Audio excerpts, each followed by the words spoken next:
en 2012, je rentre dans le domaine un peu plus start-up.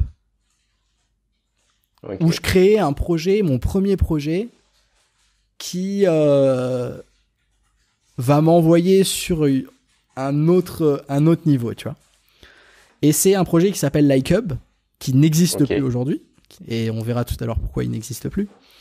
Et c'est en fait, à l'époque, donc exactement comme tu te disais, à cette époque, c'était l'époque des pages Facebook. Yes.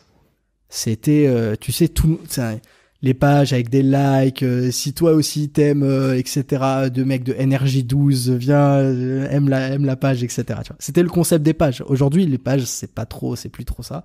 Mais c'était vraiment la mode des pages sur Facebook, tu vois. Ouais. Les citations d'amour, etc., toutes plein de ces conneries, tu vois. Et là, je fais un concept orienté vers les propriétaires de pages. Et je leur crée un truc qui s'appelle LikeHub, et c'est la première plateforme d'échange de likes. Ok.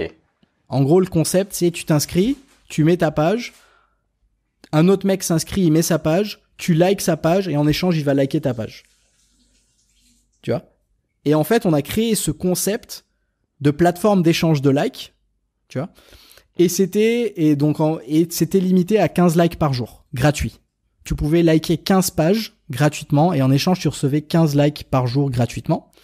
Et on avait mis une limite à 15, et quand tu atteignais cette limite, tu devais retourner le lendemain. Ça bloquait et ça se redébloquait à minuit. Mais pour ceux qui voulaient aller plus loin, on avait mis des packs payants. Voilà, pack de 100 likes à 15 euros, pack de 1000 likes à 200 euros, etc. Tu vois. On a mis en place ces packs-là, et là, on a commencé à générer de l'argent. Pourquoi ? Parce qu'on avait tellement de monde qui utilisait la visionneuse gratuite qu'on avait assez de bandes passantes pour proposer des likes payants à certaines pages qui pouvaient payer. On a mis un programme d'affiliation, et c'est là, je pense, le secret. Ce que je suis en train de dire là, il y a beaucoup de valeur dans ce que je suis en train de dire là. Le secret du truc, c'était le programme d'affiliation. Pourquoi ? Parce qu'on disait, invite tes potes à s'inscrire sur LikeHub, et pour chaque like qui gagnait sur leur page, t'en gagnais un aussi gratuitement. Poudre au feu. Poudre au feu. Très vite, on traduit le truc en anglais, en espagnol, en allemand, en italien. Ouais. Très vite, on est partout dans le monde. On commence à générer énormément d'argent avec les packs. Je vais te dire tout de suite combien. Et l'aventure s'arrête au bout de 12 mois. Ok, pourquoi ? Au bout d'un an. Au bout d'un an, en tout, notre plateforme a généré 20 millions de likes. Est-ce que tu te rends compte à l'époque ? 20 millions de likes. Ah, bah c'est plus qu'une superstar, en fait. Un de nos clients, c'était M6. Ok. En tout, en un an, on était 3. Hein. On était 3 mecs de 20 piges. En 2012. 3 mecs de 20 piges. En un an, on a fait à peu près 300 000 euros de vente de packs. Et au bout de 12 mois, on a les avocats de Facebook qui nous appellent. Oh. Ça, ils t'appellent au téléphone ? Ils envoient un mail. Mais dans le concept, ils envoient un mail. Mais quand même, ouais. Ils se présentent, on est les avocats de Facebook. Les gars, c'est très cool ce que vous avez fait, mais ça s'arrête maintenant. De cette façon, hein, c'est très cool ce que vous avez fait, mais ça va s'arrêter maintenant. Dans le sens où, si vous arrêtez pas, bah vous allez comprendre le poids de Facebook.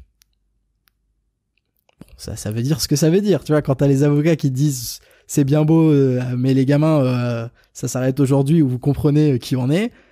Voilà, tu comprends le message. Parce que vous êtes en train de violer, on viole rien du tout, mais les lois informatiques de Californie, de l'an 2000, je sais pas quoi, etc. Il te sort plein de lois qu'on comprend pas, etc. Mais clairement, on a très vite compris que on faisait du tort à leur plateforme de pub. Yeah. Parce que Facebook, oui. Bah, son but, c'est qu'il te vende que tu fasses de la pub chez lui, pour que derrière, bah, en soi, l'objectif, c'est que tu gagnes des likes, et etc., etc., tu vois. Et nous, on cutait ça. On est en train de couper ça au point, bah, et en fait, on était devenu tellement important qu'on faisait commencer à faire du tort à Facebook. Est-ce que tu te rends compte? Et ça, aujourd'hui, c'est une fierté pour moi. Ouais, ça, c'est une fierté pour moi j'ai tellement fait tort à un mec, mais géant, qu'il a pris le temps d'étudier mon site et d'envoyer des mecs pour nous arrêter. Pour moi, c'est une fierté, ça. Et à l'époque, on était 3, on a fait un sondage entre nous de est-ce qu'on continue et on s'en bat les couilles des lois de Californie, ou est-ce que on écoute et on s'arrête, quoi. Alors sur 3 votes, il y en a 2 qui voulaient arrêter. Ouais. Et il y en a un qui voulait continuer, c'était moi, parce que je suis un petit rebelle par nature. Mais voilà, les 2 ont gagné contre 1 et du coup on a décidé d'arrêter. Mais aujourd'hui, si tu tapes Like Up sur Google, tu vois plein d'articles qui datent de 2012, de mecs qui te présentent la solution avec leur lien d'affiliation. T'avais même des mecs qui ont fait des blogs, des articles sur la nuisance de Facebook sur les startups françaises. Genre, nous, on est une startup française, tu vois, on avait 20 ans, on avait créé un petit site sur pourquoi Facebook, tu connais le site Clubic? Ouais. Clubic.com. Site de téléchargement, Clubic.com. Ouais. Il avait même fait un article sur nous, sur comment ça se fait que Facebook, tout c'est sur Internet, pour ceux qui écoutent et qui sont intéressés par cette histoire. Mais et donc voilà, c'était la première startup. T'as pas pensé à négocier avec Facebook et leur dire, bon les gars, si vous voulez vous nous rachetez pour aujourd'hui, je sais pas. Toyi, aujourd'hui j'aurais grave fait ça. Ouais. Aujourd'hui, avec le recul, j'ai 10 ans de plus, enfin presque 10 ans de plus. J'ai compris des choses sur Internet. Tu te rends pas compte. T'as 20 ans, t'es étudiant et tu reçois un mail de menace d'un mec. Ton premier réflexe, c'est de débrancher le truc et pitié, oubliez-moi, j'existe plus, tu vois. Ça va pas du tout être de rentrer dans le délire commercial, de on négocie, etc. Aujourd'hui, j'aurais fait ça. Aujourd'hui, j'aurais répondu, ouais, mais attends, les gars, prends rendez-vous, on discute, tu vois.